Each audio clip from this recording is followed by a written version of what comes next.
Salubrité grandissante dans la ville de Kinshasa, le chef de l'État Félix-Antoine Tshisekedi a donné des instructions claires lundi 8 juin 2026 à la Cité de l'Union africaine, à la task force chargée notamment de restaurer la fluidité, la sécurité et la dignité de la vie urbaine. Cette structure est coordonnée par le lieutenant-général Jean-Pierre Kasongo-Kawik, commandant du service national. Initialement prévu pour ce mardi 9 juin, la coalition C64 a décidé de déférer les dépôts de sa plainte contre le chef de l'État Félix-Antoine Tshisekedi au vendredi 12 juin 2026. Selon la C64, ce délai permettra d'étouffer les dossiers avec les nouvelles preuves juridiques et factuelles de dernière minute.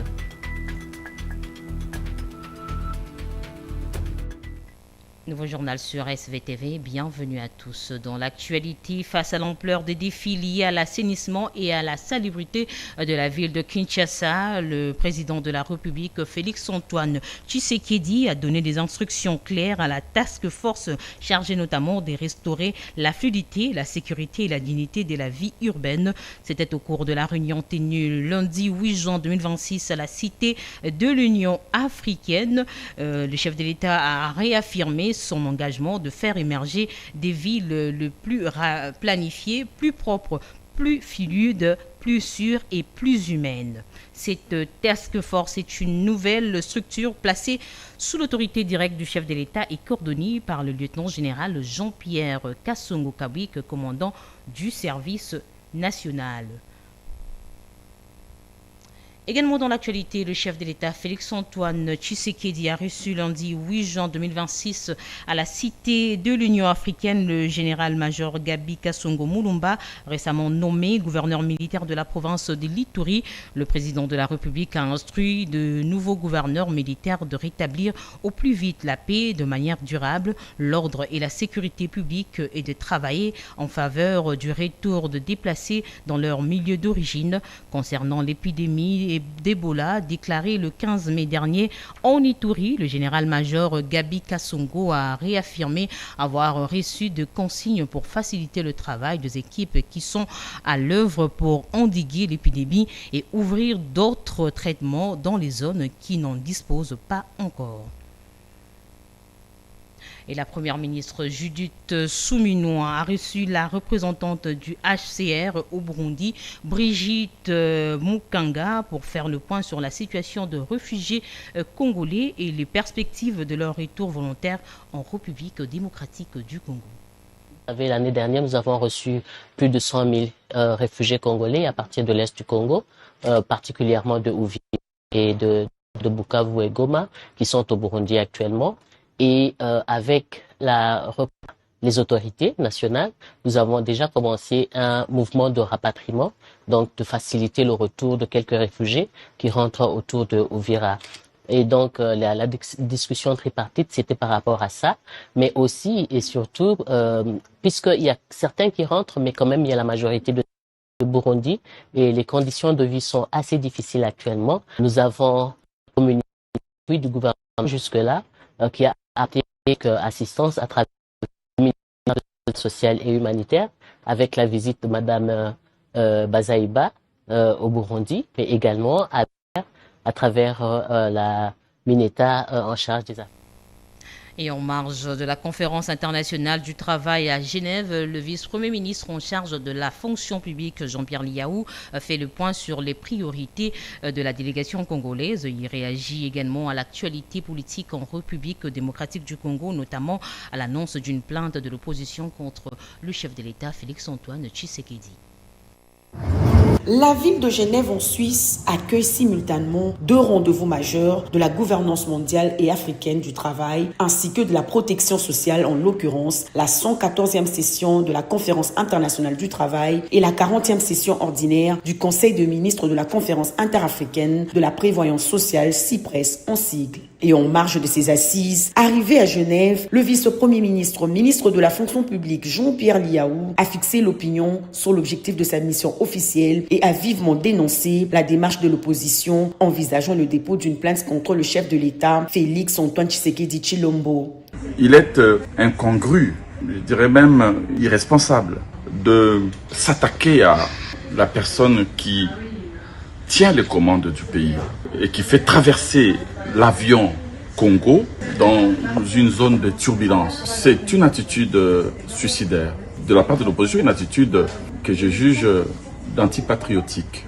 Il faut savoir respecter les institutions, il faut savoir se rassembler, surtout lorsque le pays fait face à la pire agression qui soit. Au cours de ces assises, le vice-premier ministre va exposer sur l'expertise de la RDC en rapport avec le nouveau régime de sécurité sociale géré par la Caisse nationale de sécurité sociale des agents publics de l'État, SANSA. La RDC vient de loin. Il a plu à son excellence, monsieur le président de la République, Félix-Antoine Tshisekedi Tshilombo, de mettre sur la table une vision qui est celle de créer un nouveau régime de sécurité sociale des agents publics de l'État porté par la Caisse nationale de sécurité sociale des agents publics, la SENSAP. Nous sommes sollicités par plusieurs États pour voir comment on peut aussi leur partager cette expérience. Nous aussi, on aura certainement à nous renseigner sur ce que font d'autres pays. La 114e session de la Conférence internationale du travail constitue le principal forum mondial de dialogue entre les gouvernements, les organisations d'employeurs et les organisations des travailleurs de 187 États membres de l'OIT. Le ministre du Commerce extérieur, Julien Paluku, a présidé une séance de cadrage avec la nouvelle équipe dirigeante de l'Office congolais de contrôle menée par son nouveau directeur général, le professeur Loola Oussamba. Ce comité de gestion a reçu des orientations claires pour redynamiser l'institution, renforcer la certification de la qualité et maximiser les recettes publiques. Suivez. Monsieur le ministre du Commerce extérieur, notre tutelle, nous a reçus pour nous donner ces orientations, ces conseils, précieux conseils qui vont nous aider à travailler en harmonie et à redresser la situation de notre office. Il nous a donné des conseils utiles, il nous a partagé sa propre expérience et il a fait en sorte que nous puissions les noter pour que, dès aujourd'hui, que ça puisse nous aider, les conseils d'administration, la direction générale, ainsi que tous les services de notre office, nous puissions travailler pour produire des résultats, lesquels les résultats vont aider le peuple congolais, ils vont aider la République. Je suis en même temps le président de l'association de tous les chimistes de la RDC. Donc sur ces points, je suis outillé, du moins intellectuellement, pour savoir ce qu'il faut. Qu'est-ce qu'il faut? Nous devons renforcer les contrôles de qualité. Et donc nous devons, au niveau de l'OCC, renforcer nos laboratoires parce qu'il n'y a que ça qui peut permettre de bien contrôler ce que le pays reçoit de l'extérieur ou ce que le pays produit et qui est mis à la disposition de la population. Je l'ai dit en titre, coup de théâtre ou simple recul pour mieux sauter. La C64 revoit son calendrier judiciaire. L'organisation décide de reporter sa plainte contre le président Félix-Antoine Tshisekedi. Selon un communiqué officiel, ce délai doit permettre d'étoffer les dossiers avec des nouvelles preuves juridiques et factuelles de toute dernière minute.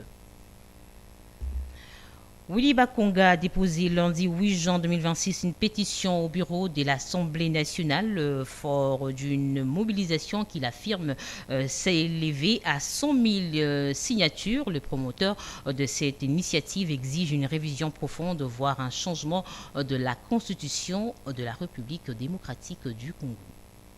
Nous sommes à l'Assemblée nationale ce jour pour déposer officiellement notre pétition.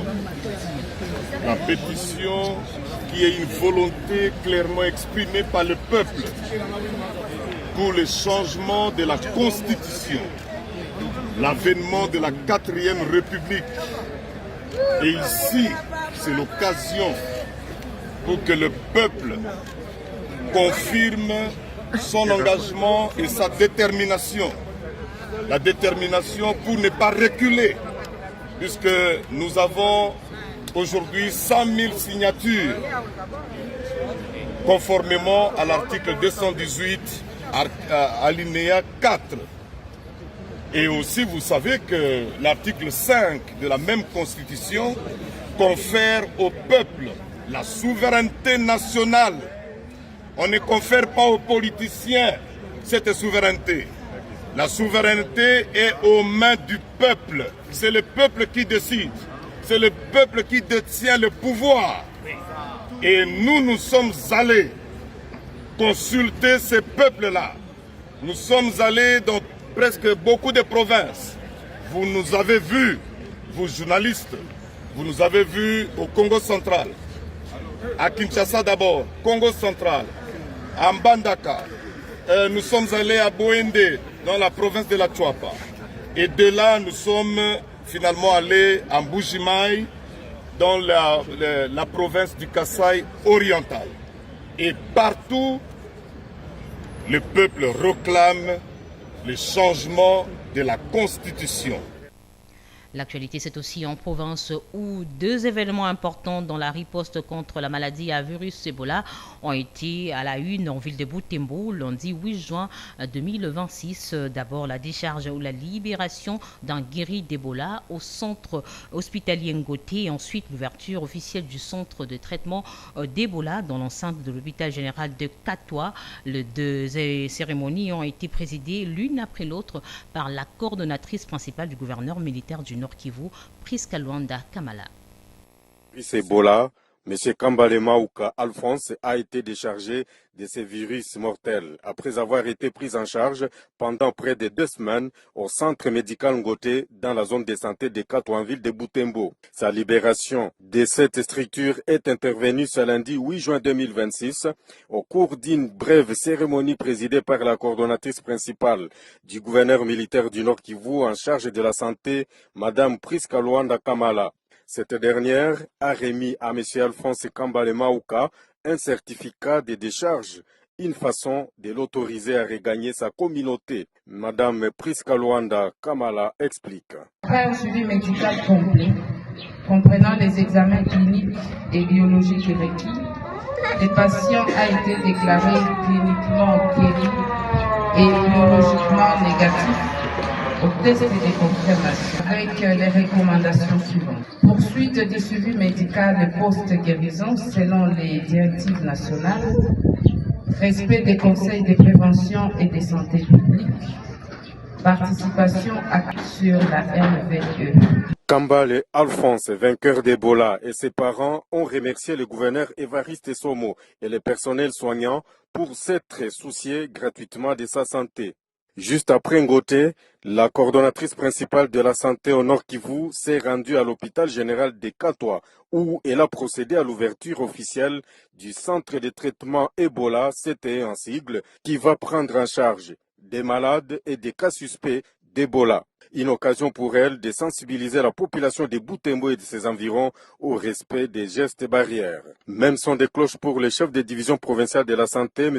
Gaston, qui a exhorté la population au sens des responsabilités face à cette 17e épidémie de la maladie à virus Ebola. À noter que le Nord Kivu a déjà enregistré 2 guéris d'Ebola, à savoir celui de Goma et celui d'Ngoté dans la zone de santé de Katwa. Et dans le reste de l'actualité, en visite officielle à Bunia, la commissaire européenne Adjala Ibib a réaffirmé le soutien de l'Union européenne, des l'EMS et de leurs partenaires au gouvernement congolais, alors que cette province de l'Est de la RDC est confrontée à un risque élevé des propagations. Cette mission conjointe vise à intensifier la riposte et à verrouiller la sécurité sanitaire dans une région déjà fortement fragilisée. C'est une forte délégation qui a accueilli cette diplomate affectée au sein de l'Union européenne. Il s'agit ici du commandant des opérations et gouvernant militaire de l'Ituri, le lieutenant-général Luboyanka Chamadjoni, entouré des responsables sanitaires et partenaires humanitaires engagés dans la réponse. D'abord, un briefing s'est tenu à la base logistique de la MONUSCO. C'était autour des défis à relever dans la riposte contre Ebola, ainsi que les perspectives des renforcements de tout genre aux équipes déployées sur terrain.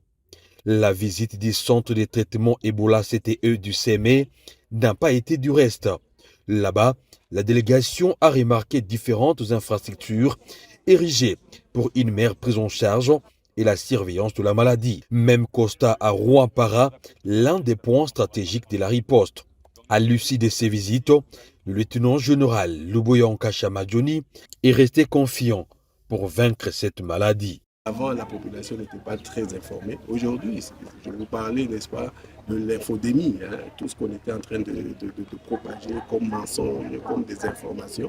Mais au jour d'aujourd'hui, avec les grands leaders communautaires, les radios communautaires, nous sommes au plus près de la population. Et comme je vous ai dit, d'ici là, je crois que la population va comprendre. Vous savez, il y a eu beaucoup de morts. À Mongoual aussi, il y a eu des incidents. Mais maintenant, c'est eux qui nous amènent les malades. Pourquoi? Parce qu'ils ont vu les conséquences. Des avancées qui témoignent le travail conjoint des autorités congolaises, des équipes sanitaires et des partenaires internationaux engagés dans la lutte contre cette épidémie. La représentante de l'Union européenne a encouragé illico presto les efforts déjà déployés pour endiguer cette épidémie. Voilà, je suis fière en tant que commissaire de l'Union européenne d'avoir financé en fait cette structure qui permet de poser un diagnostic, de délivrer les traitements adéquats et de sauver des vies. Cette visite de la commissaire européenne à Bunia traduit la volonté de l'Union européenne de demeurer toujours aux côtés de la République démocratique du Congo, du président Félix Antoine Tshisekedi Tshilombo, qui veut voir cette maladie disparaître dans un temps réel. Et pour terminer, le gouverneur intérimaire du Haut-Katanga, Martin Kazembe Choula, a doté la province des équipements destinés à la construction et à la réhabilitation des infrastructures. À la grande place de la Poste à Lubumbashi, ces ateliers complets ont été officiellement présentés à la population, marquant ainsi un tournant décisif dans la dynamique de développement provincial. Suivez. En seulement 10 mois de gestion de la chose publique, le gouverneur intérimaire Martin Kazembe Choula vient de doter pour la première fois la province du Haut-Katanga des engins et ateliers pimpant neufs destinés à la réhabilitation et construction des routes sur toute l'étendue de la province, comprenant plusieurs camions, des marques OO, des nivelleuses, des compacteurs, des pelles, des camions grues, des bulldozers, des chargeurs, ainsi que des véhicules tout-terrain de marque Toyota Land Cruiser. Et tous ces engins et ateliers ont été présentés aux souverains primaires, qui est le peuple haut-katangais, aux élus nationaux, provinciaux, ainsi qu'aux différentes personnalités par le gouverneur intérimaire Martin Kazembe Choula. Cette réalisation de la province démontre la gestion claire de la province par le gouverneur intérimaire Martin Kazembe et aussi une réponse concrète aux orientations du président de la République, Félix Antoine Tshisekedi Tshilombo, qui fait du développement des infrastructures et du désenclavement des territoires l'un des piliers de son action publique. Ainsi, dans son intervention, le ministre provincial des infrastructures a mentionné que cette acquisition vient s'ajouter à l'asphalte plante. Il a indiqué que la province du Haut-Katanga vient d'entrer dans une nouvelle ère de développement. Dans son intervention, l'homme du moment et au gouverneur des provinces, Martin Kazembe Choula, a rendu hommage au président de la République, Félix Antoine Tshisekedi Tshilombo, pour son leadership éclairé, sa détermination à moderniser le pays et son attachement au bien-être des populations, avant de donner la nécessité et l'importance des engins et ateliers qui vont travailler pour la connexion des villes et villages, et cela est la matérialisation concrète de la vision du chef de l'État par le gouverneur intérimaire Martin Kazembe. Nous sommes au service de la population que vous êtes. Ima atelier munaona iko napita, tunaanza kuidispatcher sur toute l'étendue de la province du Haut-Katanga. Cette acquisition marque une étape importante vers un Haut-Katanga plus moderne, mieux connecté et résolument tourné vers le développement durable. Fin de cette session d'information. Merci à vous de l'avoir suivi. Bonsoir chez vous.